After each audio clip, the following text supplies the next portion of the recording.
I'm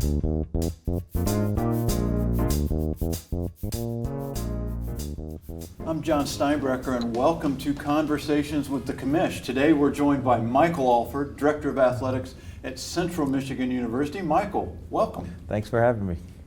Where did the phrase "fire up chips" come from? You know, that's something on campus that I've probably heard about 20 different variations or stories. Everything from a chip mill that they would heat the buildings from to started at homecoming one day on a cold day. So no one really knows, but it is it's a rallying cry for us, and it has a lot of meaning to our alumni.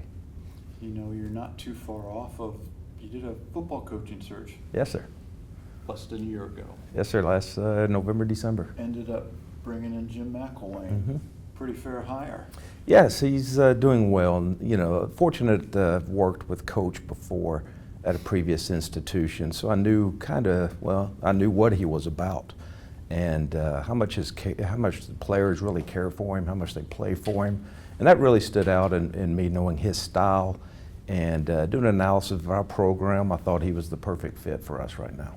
You know, in the short period of time you've been at Mount Pleasant, Mm-hmm. you've seen and made a number of coaching changes, Mm-hmm. staff changes, which to me gets into building culture. Yes. What are the things you're trying to instill? It's family. Something that I talk to our student athletes about, I talk to our staff about, is you know, being a part of the community, because it's such a special place, and CMU is such a special place, that it's finding the right fit of people who want to come in, make a difference, educate our student athletes, be active on campus, be active in the community, and really have their families also be active. And that's something we look at and talk to our staffs about. It's just having that family atmosphere where everybody's welcome, everyone comes to the office, we have kids run around the office. It makes Fridays really fun. So it's just establishing that family culture, something that we really try to do. You know, you've had a number of stops in your career at both the collegiate and the professional level. Yes. Compare and contrast working in the collegiate sphere and the professional world. Yes, I've been fortunate to have different experiences. 2 NFL teams, Major League Baseball, and some pretty good universities that have some great brands. You know, something that drew me back, we could have stayed with the Dallas Cowboys for forever. We really enjoyed living in Dallas. We loved working for the Jones family. They were very good to me, my family. But you know, we miss that relationship you get with student athletes. Having grown up the son of 2 educators and in college sports, it's just something that I take to heart when those student athletes come in your office on a daily basis, and you're able to sit down and just talk to them about life and kind of listen to their dreams, and then kind of come up with opportunities to put them in great spots, so when they graduate with a meaningful degree, they're going to go out and be successful. So that's the most thing I get out of college athletics, is just working with those student athletes on a daily basis. That's different than the professional world. And now you have 3 daughters. Yes. All athletes, Mm-hmm. including one who's a student athlete at a Big Ten institution right Mm-hmm. now. How has watching your daughters kind of grow up in sports, has that aided you in dealing with student athletes? Are you doing things differently now than maybe you did 5-10 years ago because of the experiences you've watched your daughters have? You bring up a good point. You know, I was fortunate enough to be a Division I athlete at a great institution, and my wife was as well. So perspective of the female athlete back in the 80s to my opportunities I got playing is something that I take to heart, something I really focus on. And I use my daughters. I have 2 playing Division I sports right now. I have a sophomore in high school that is inspiring to be a Division I athlete. So just getting their perspective and seeing how they travel, how they eat, asking about academics, asking about the time management, it allows me just to go home and get instant feedback from them, which helps me do a better job when I'm dealing with my 485 plus student athletes on a daily basis. You know, you mentioned your wife, who was an outstanding volleyball student athlete at Hawaii, was was a very fine coach at the collegiate level. Oh, she lets me know coaching too. Well, that was going to be my question. You've got some expertise in the house. Yes. Does that expertise get shared from time to time? No doubt, and I welcome it. You know, it's something I come home and she can evaluate whether it's a basketball program to a volleyball program. She has a great perspective of how programs should operate and how student athletes relate to coaches. So, you know, it gives me another set of eyes on programs, and I welcome her opinions. What's the hardest decision a director of athletics has to make? Oh, that's a great question, John. You know, I go back to this story one time. I was addressing our freshman class, and across all sports, I had a young freshman football player come up to me and goes, "Mr. Alford," afterwards, he'd been on campus for a week, goes, "Exactly what does an athletic director do?" I was like, you know, that is a great question. But, you know, our job and the way I look at it is provide opportunities, whether it's education, whether it's on the field of play, whether it's life lessons.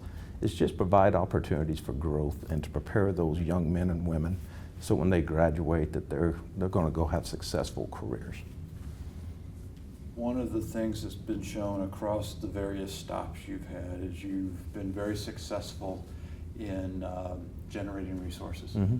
whether it's through marketing, sponsorship efforts, whether it's through development, advancement efforts.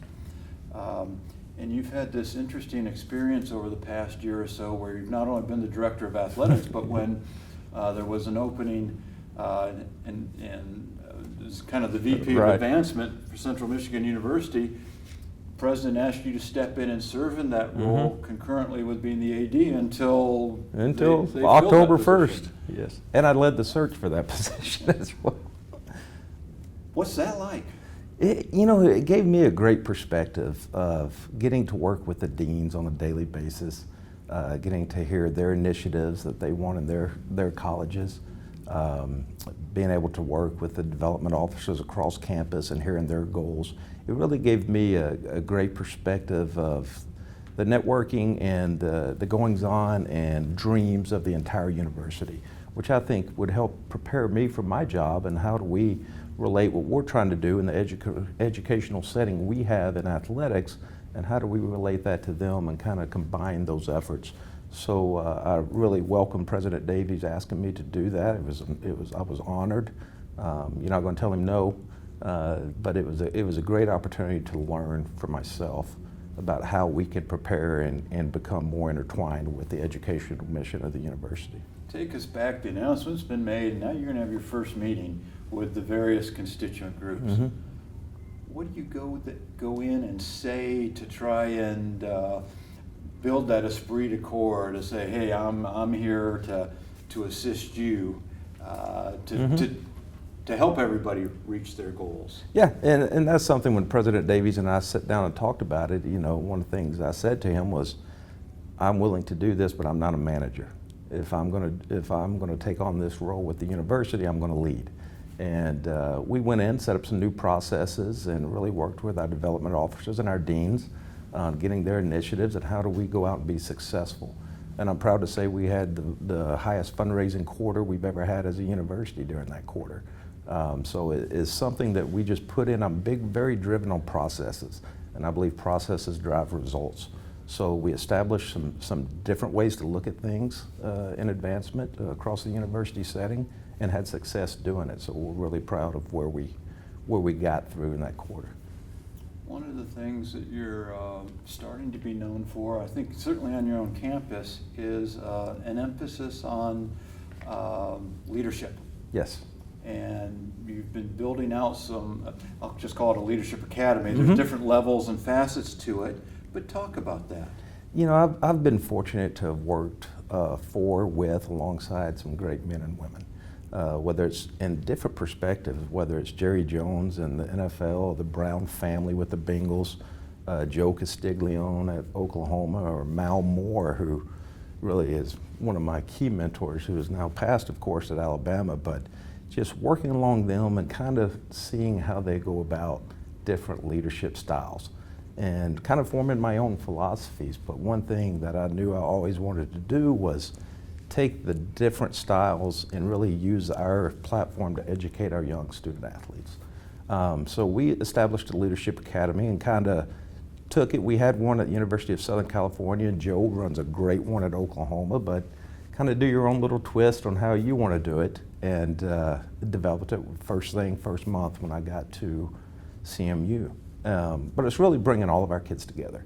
We have a freshman orientation leadership academy that brings all of our freshmen together, and they get to hear from all the different coaches. Because I think Sarah Tisdale of lacrosse has a great leadership philosophy that she teaches her young women to Jim McElwain at football. So basketball, women's basketball, soccer, they get to hear across the board our coaches and the different styles we have within our own department. And then we have something called the Igniting Leaders, and that's a special group that is voted on by the captains, the coaches, and then some wild cards from academics and our strength staff. And we bring in special speakers, because that's one thing I'm going to do is I'm going to invest in opportunities with budget cuts. Someone asked me, this maybe is something we should look at. I go, how do we not invest in it? So we invest, we fly in speakers, Fortune 500 CEOs, we'll fly in New York Times bestseller authors to come in and talk to them about leadership and just provide those opportunities. Then I have a director's table that I really lean on, and I'll bring in a CEO to talk with them about managing an organization. Because as a captain of a team, which the director's tables are, it's all of our captains. I mean, they have management experiences. They're dealing with young freshmen or sophomores that they're getting on board with the mission of the program. And they get to really sit back and listen to these successful alums in their own right and businesses talk to our teams about managing different personalities and how they do it in the business world and large companies. And it's no different than our young captains managing these young student athletes and getting them to perform at a high level. So it's an interesting program. It's growing, but the feedback from our student athletes have just been amazing, and they just wanted to keep growing. You were a student athlete. Mm-hmm. You transferred from one institution to the Mm-hmm. other. We're in an enterprise where I'll be sitting in coaches meetings, and it's not unique to here. I'll be sitting in NCAA meetings, and you hear people talking about transfers, and they sometimes speak in negative tones about transfers, mm-hmm. like there's something wrong there. Yet we forget that not only kids transfer out, they transfer in. Correct. And we sure seem to love them when they transfer That's in. right. Does that give you a different perspective? It does. My original institution, I got injured, and it gives me a perspective of, should I've ever have left battling an injury, and so it goes back to even the mental side of things. We didn't have that when you and I played. Mm-hmm. We didn't have counselors and going to see mental experts on campus, how you deal with depression and injury and things. We just got through it back then. So it gives me a very different perspective when I see a young athlete struggling. I'll pull them in, I'll talk to them, always going to support them. If they want to go and they think they have happiness at another institution, I'm going to support them all I can. But I'm also going to tell them the value of CMU and what I think we still have to offer and try to help them get through their adversity that they're facing at that time. We're continuing to have interesting conversations across the NCAA about our transfer rules. Mm-hmm. Made some, I guess I'll call them tweaks to the rules just mm-hmm. a few years ago. And now we're having more conversations about it. We've got this, everybody's focused on the portal. Right. I don't know if the portal's changed anything. I had a daughter go through the portal. Yeah. And it's made it more transparent. Correct. And clearly enunciated some obligations for both the institution and the student athlete. We have this waiver process where the numbers probably haven't changed dramatically, but because the transfer process isn't particularly transparent because of privacy rules and so on, right. We certainly have perceptions about it.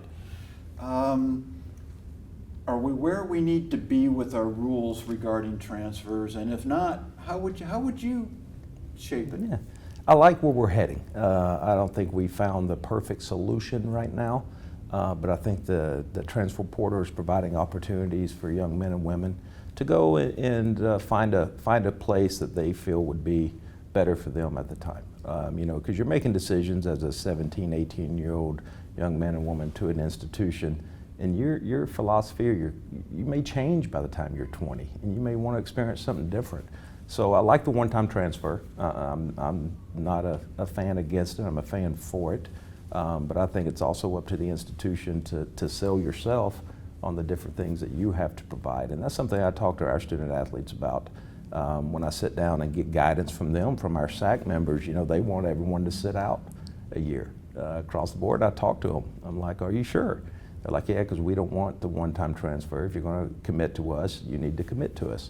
So I talk to them a lot about that. So the philosophy that I develop changes a lot with everything that's going on, but I am a fan of the one-time transfer.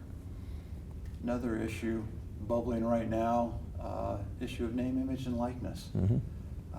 And it promises to be a hot button topic for months to come.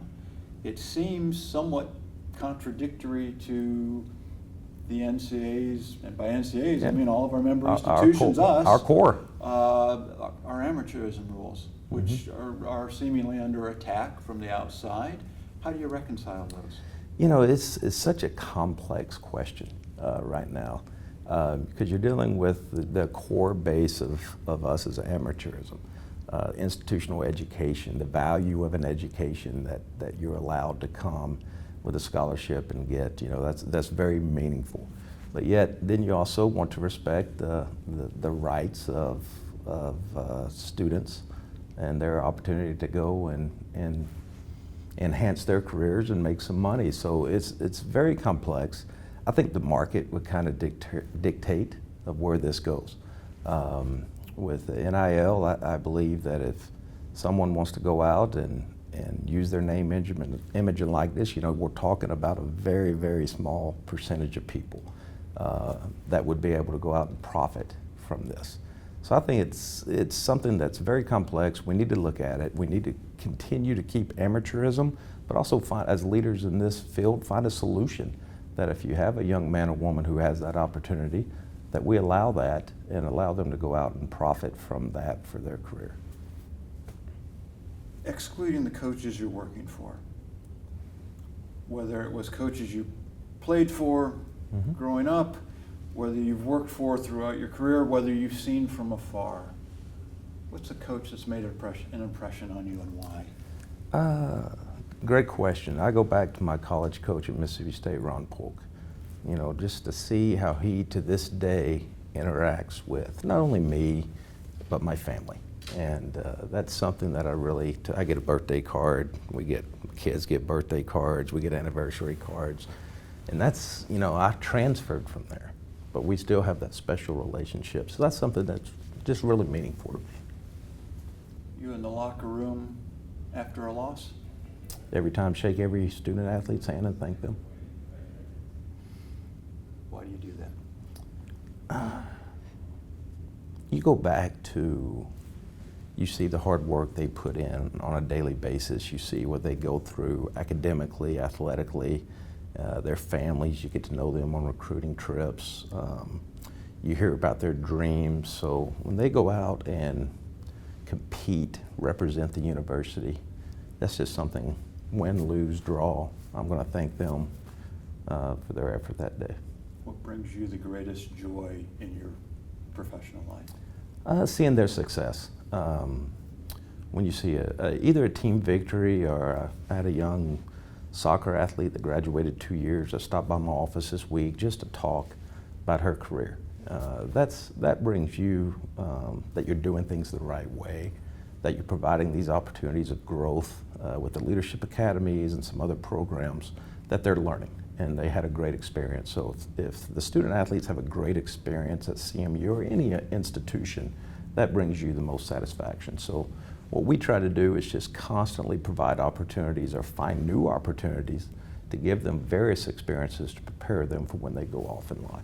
You've got a pretty significant building project going on at the end of your football field right now, but it's a collaborative effort with several departments, areas throughout the institution. How did you bring that together? Need. When I first got to the institution, I saw a need for this facility, and working across campus with various different partners, campus partners, to develop a program, and we got it done in a short time and went out and raised the money for it. We're very thankful to our alumni and donors who step up and are still stepping up to assist us in this project, but it is really going to make a difference for all 485 plus of our student athletes. It's going to bring state-of-the-art facilities to us. It's going to bring meeting spaces for the entire campus. It's going to help us with the atrium recruit potential students to campus, not just athletes. So it's a very collaborative effort with campus, with a vision that represents what President Davies is trying to do on campus as well. Michael, thanks for your time today. No, thank you, sir. And thanks for joining us on Conversations with the Commish.